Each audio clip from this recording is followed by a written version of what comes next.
Assalamualaikum warahmatullahi wabarakatuh. Salam sejahtera untuk kita semua.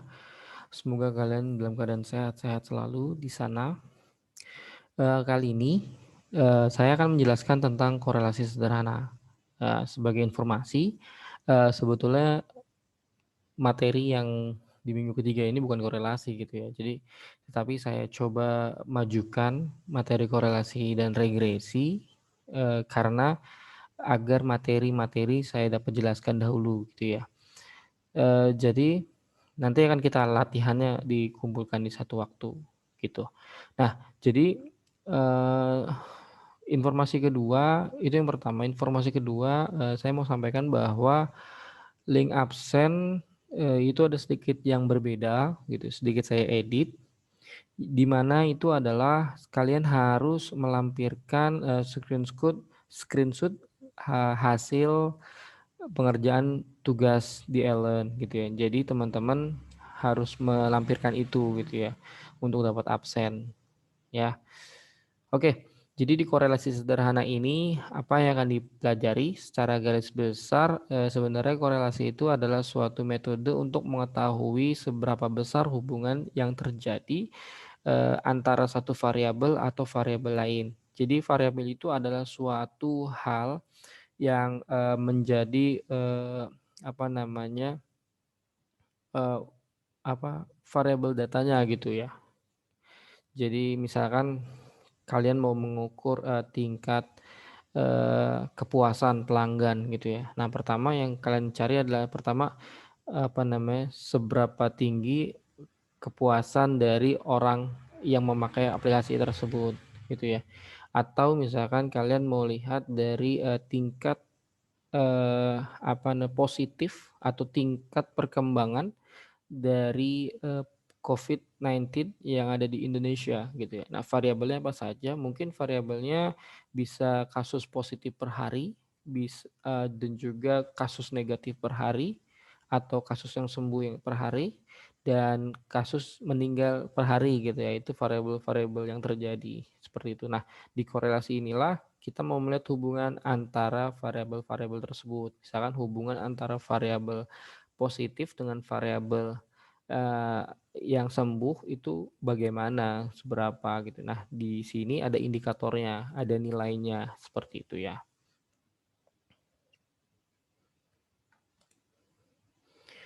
Oke. Jadi, eee, dalam suatu hal gitu, dimanapun di sekitar kita pun, sesuatu, terjadi itu ada sebabnya gitu ya. Jadi misalkan di gambar kiri itu, kemacetan. Kemacetan apa yang menyebabkan macet gitu ya, banyak hal gitu ya. Bisa volumenya yang tinggi, bisa ruas jalan yang sempit, bisa banyak kendaraan umum yang berhenti, banyak juga kendaraan motor yang berhenti, banyaknya mungkin, bencana alam gitu ya, banjir dan sebagainya. Nah, itu kan banyak faktor. Nah, banyak faktor tersebut kita harus menentukan mana yang akan menjadi acuan kita gitu ya, untuk dapat menganalisis, oh ternyata macet itu karena, faktor, volume kendaraan untuk jalan ini gitu ya, atau untuk jalan lain itu karena faktor jalannya yang kecil tapi volumenya juga tinggi gitu ya. Nah, itu dapat kita ukur gitu, gimana hubungannya gitu ya. Nah, untuk satu lagi ya mungkin sebagai, programmer gitu ya, kita mengalami, kejenuhan dalam membuat program gitu ya. Nah, kadang kala stres itulah menyebabkan kita tidak jadi produktif gitu dan, lebih mudah emosi gitu. Nah, yang kita mau cari tahu, apa penyebab kita menjadi jenuh gitu ya. Jadi kita cari variabel-variabel yang menyebabkan kita jenuh ya. Pertama mungkin kerjanya monoton setiap hari gitu ya, dan juga mungkin Eee, gaji atau salary-nya tidak naik-naik dalam beberapa tahun gitu ya, padahal kerjanya selalu naik gitu. Nah, itu menjadi faktor dari kejenuhan itu sendiri. Nah, definisinya itu adalah kekuatan hubungan antar dua peubah atau variabel, gitu ya. Jadi variabel ini tidak harus memiliki hubungan sebab akibat gitu. Jadi variabel yang sangat bertolak belakang gitu ya, itu juga boleh. Contohnya misalkan kemacetan tadi dengan misalkan pejalan kaki gitu ya. Ya itu kan sebenarnya nggak ada hubungan sebab akibat gitu kan. Tapi itu masih bisa diukur gitu. Apakah ada, apakah ada hubungan antara pejalan kaki dengan kemacetan gitu ya, itu bisa diukur. Nah jadi, apa yang diukur, jadi bagaimana kekuatan atau keratan hubungan dua kejadian atau dua variabel gitu ya, yang nanti didefinisikan sebagai analisis korelasi. Jadi terdapat kejadian, kegiatan, atau masalah yang saling berhubungan satu sama lain. Jadi di setiap sekitar kita itu semua hal, terjadi ada sebabnya gitu ya. Jadi tidak tiba-tiba terjadi. Dibutuhkan analisis hubungan antar kejadian dan perlu dibahas mengenai bentuk hubungan yang ada atau diperkirakan ada antara, kedua perubahan tersebut. Jadi, di sini kita akan mengeluarkan suatu nilai atau ukuran dari suatu, suatu hubungan yang terjadi antara dua variabel tersebut. Nah, variabelnya itu, secara umum ya dalam statistika itu ada nama variabel bebas dan variabel terikat. Nah, variabel bebas itu apa? Itu adalah variabel yang nilainya tidak tergantung pada variabel lain gitu. Dan untuk meramalkan atau menerangkan nilai variabel lain. Jadi variabel bebas itu, suatu variabel atau suatu nilai yang berdiri sendiri gitu ya. Dia tidak dipengaruhi oleh, nilai dari variabel lain gitu ya. Jadi nilainya tetap gitu, bahkan dia yang menjadi, pemengaruh gitu ya. Dia yang mempengaruhi variabel lain gitu, bukan dia dipengaruhi oleh variabel lain. Nah, sedangkan variabel terikat itu variabel yang nilainya, bergantung pada variabel lain. Nah, ini, saling, pengaruh mempengaruhi gitu ya. Jadi kalau variabel bebas atau dikatakan variabel X, itu adalah variabel yang nilainya berdiri sendiri, tidak dipengaruhi gitu ya. Sedangkan variabel terikat atau simbolnya Y, itu variabel yang nilainya bergantung pada variabel lain. Jadi untuk, poin kedua kan meramalkan dan diramalkan. Itu nanti akan dijelaskan saat regresi gitu ya. Nah, ini istilah dari variabel bebas dan variabel terikat. Biasanya variabel bebas itu diistilahkan sebagai independent variable, sedangkan variabel terikat, dependent variable. Nah, jadi jika kalian menemukan kalimat independent variable berarti dia variabel bebas gitu. Sedangkan dependent variable itu variabel terikat. Jadi, secara definisinya udah kelihatan ya gitu. Nah, terus, variabel yang menjelaskan untuk variabel bebas, sedangkan untuk variabel terikat variabel yang dijelaskan. Jadi secara gampangnya adalah variabel bebas itu adalah suatu variabel yang tidak dipengaruhi oleh variabel lain nilainya. Dia berdiri sendiri, tetapi dia dapat mempengaruhi variabel lain gitu. Sedangkan variabel terikat, dia tidak dapat mempengaruhi, variabel lain, tapi dia dapat dipengaruhi oleh oleh variabel lain gitu. Itu untuk peramal, itu akan masuk ke dalam ranah regresi nanti. Oke, nah ini ada beberapa variabel, di sini ada 2 variabel sesuai poinnya, ada motivasi belajar dan nilai ujian. Nah, bagaimana menurut Anda? Silakan coba tebak masing-masing. Jadi untuk variabel pertama, motivasi belajar itu termasuk, variabel bebasnya atau independent variable. Nilai ujian itu variabel terikatnya. Kenapa? Secara nalar gitu ya, secara umum nilai ujian yang dihasilkan oleh seorang mahasiswa atau mahasiswi itu salah satu faktornya terhadap motivasi belajarnya. Karena semakin baik motivasi belajarnya akan juga meningkatkan nilai ujiannya gitu. Walaupun ini baru satu variabel ya, masih banyak variabel-variabel lain yang mempengaruhi nilai ujian.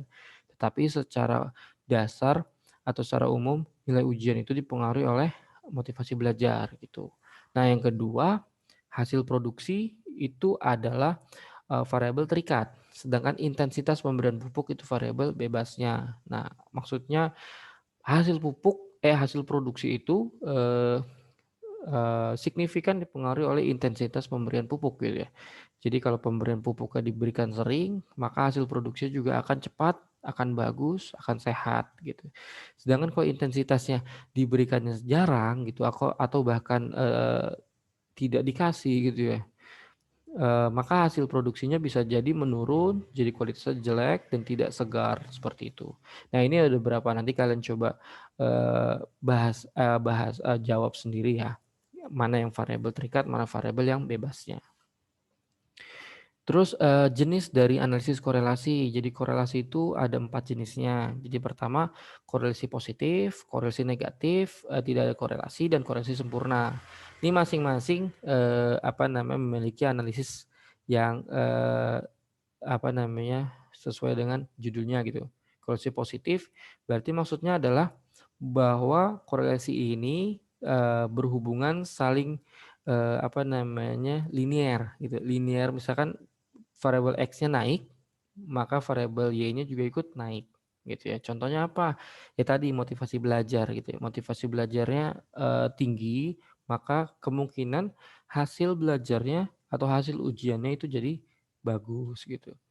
Nah, untuk korelasi negatif itu dia bertolak belakang.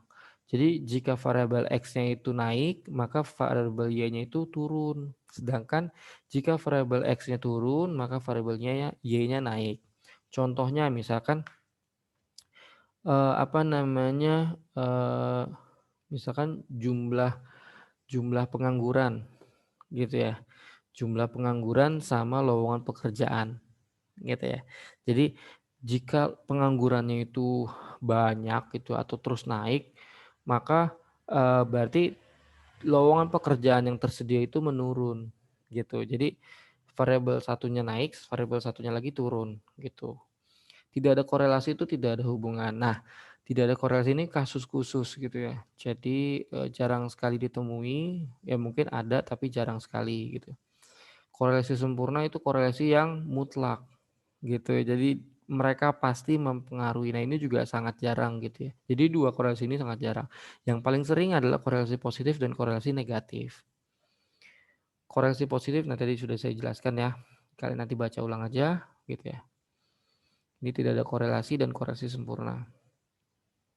Nah, di dalam korelasi itu ada penggunaan diagram pencar atau scatter diagram. Jadi itu adalah suatu diagram yang menyebarkan data yang kita punya gitu. Jadi kan ada data variabel X dan Y. Itu nanti akan tersebar dalam suatu diagram. Nah, namanya diagram pencar. Nah, bentuknya seperti apa? Seperti ini bentuknya. Oh, belum ya. Nanti kita bahas. Jadi kegunaannya pertama membantu dalam melihat apakah ada relasi yang berguna antar variabel gitu. Nah, kedua membantu dalam menentukan jenis persamaan yang akan digunakan untuk menentukan hubungan tersebut. Nah, kelemahannya adanya ketidakpastian untuk meletakkan garis lurus tersebut secara tepat. Tidak terdapatnya ukuran yang jelas dalam menunjukkan sejauh mana korelasi antara kedua variabel tersebut. Oke, kita contoh ini ya. Jadi ada suatu perusahaan yang memproduksi radar pesawat terbang. Jadi dia melakukan penelitian terhadap biaya promosi dengan penjualan yang dihasilkan. Nah, biaya iklan ini adalah independent variable. Sedangkan penjualan itu adalah dependent variable. Kenapa? Karena penjualan itu dipengaruhi oleh biaya iklan. Gitu. Biaya iklan semakin tinggi, walaupun nggak signifikan ya, walaupun secara real tidak tidak selalu gitu, tapi secara konsep jika biaya iklan kita naikkan, maka penjualan juga akan ikut naik gitu. Nah, ini scatter diagramnya. Jadi di sini akan terlihat arahnya gimana gitu. Jadi dari gambar ini dilihat bahwa dia polanya gitu ya, terus naik ke sini. Jadi artinya dia adalah korelasi positif. Oke, nah selanjutnya itu adalah koefisien korelasi. Koefisien korelasi itu adalah suatu indeks gitu atau nilai yang untuk mengukur kerataan antara dua variabel. Kegunaannya itu menentukan arah atau bentuk, jadi arah positif, negatif gitu ya. Kekuatan hubungan sempurna, kuat, lemah, dan lain-lain. Jadi koefisien korelasi itu range-nya atau rentangnya dari -1 sampai +1. -1 dan 1 itu adalah korelasi sempurna ya teman-teman. Jadi untuk yang nilainya 0 itu adalah tidak adanya korelasi gitu ya. Positif, negatif tergantung nilainya. Jika dari 0 ke +1 berarti dikatakan positif. Sedangkan 0 ke -1 berarti korelasinya negatif. Ini nilai dari koefisien korelasi. Jadi indeks ini bisa menjadi acuan untuk kita untuk menentukan seberapa besar hubungan atau korelasi yang terjadi antara dua variabel gitu ya. Jadi rentangnya seperti ini atau interval seperti ini. Ini rumus dari koefisien korelasi gitu ya. Yang dibutuhkan sebenarnya mudah gitu ya. Jadi kita butuhkan untuk mencari nilai x kuadrat, y kuadrat gitu ya dan lain-lain. Kemudian nanti dimasukkan ke dalam tab rumus ini, nanti dihasilkan suatu nilai. Nah, kalau tadi itu adalah koefisien korelasi yang analisisnya berdasarkan indeks ini gitu ya. Indeks ini. Nah, selanjutnya ada namanya koefisien korelasi penentu atau determinasi. Jadi determinasi itu adalah suatu prosentase atau seberapa besar dalam bentuk persen suatu variabel ini mempengaruhi variabel lain gitu ya. Jadi caranya adalah dengan nilai koefisien korelasi sebelumnya itu dikuadratkan sehingga nanti dihasilkan bentuk eh, apa namanya bentuk hasil kuadrat nanti dikali 100%. Nah, bentuknya persen. Nah, jadi ini analisisnya adalah di sini didapat 81%. Berarti sumbangan variabel X atau pengaruh variabel X terhadap naik turunnya Y variabel terikat adalah 81%. Gitu. Jadi ini cukup tinggi gitu ya. Secara definisi sebelumnya itu sangat kuat gitu ya. Sedangkan 90% disebabkan oleh faktor lain. Nah, faktor lain itu yang dimaksud adalah yang tadi saya bilang. Misalkan kemacetan itu kita mengukur satu variabel, variabel apa namanya volume kendaraan gitu ya. Nah, itu berapa persen pengaruhnya? Nah, sisanya itu adalah faktor lain. Nah, faktor lain bisa jadi karena jalanannya kecil atau banyak yang ngetem atau misalkan ada kecelakaan mungkin gitu ya atau lain-lain kayak gitu. Nah, contoh misalkan ada 10 data, ada berapa nih? Ada 8 data gitu ya, yang terdiri dari data X dan data Y. X-nya itu biaya iklan dan Y itu adalah hasil penjualan. Nah, tentukan koefisien korelasinya. Nah, pertama kita cari dulu kalau secara manual kita cari X kuadrat, Y kuadrat, dan X kali Y-nya. Tujuannya agar untuk mempermudah dari perhitungan ke rumus. Nah, ini bawah ini adalah totalnya. Seperti itu. Oke, jawabnya didapatkan 0,99 berarti sangat kuat korelasinya gitu ya. Jadi korelasi yang terjadi antara eh, iklan dengan penjualan itu sangat kuat. Nah, setelah itu kita cari koefisien penentu atau determinasinya itu adalah 0,99 dikuadratkan menjadi 98%. Jadi andil iklan atau biaya iklan terhadap penjualan itu sangat besar. 92%, 98% gitu ya. Jadi bahkan itu jadi vital gitu ya dari suatu perusahaannya dia gitu ya. Karena based on yang korelasi ini ada based on dari data. Nah, makanya untuk tugas proyek itu menggunakan data real agar hasil yang didapatkan itu juga real gitu ya. Kalau datanya sendiri gitu ya, itu nanti akan menjadi tidak valid gitu. Nah, seperti inilah caranya. Oke, ini contoh soal. Kalian bisa belajar mengerjakan ini nanti di rumah gitu ya. Bukan tugas tapi ini sebagai latihan teman-teman seperti itu. Oke. Nah, inilah akhir dari slide korelasi sederhana gitu ya. Jadi bagi teman-teman yang ingin bertanya, silakan bertanya di grup atau via Japri gitu ya, atau di kolom komentar dari video ini gitu ya.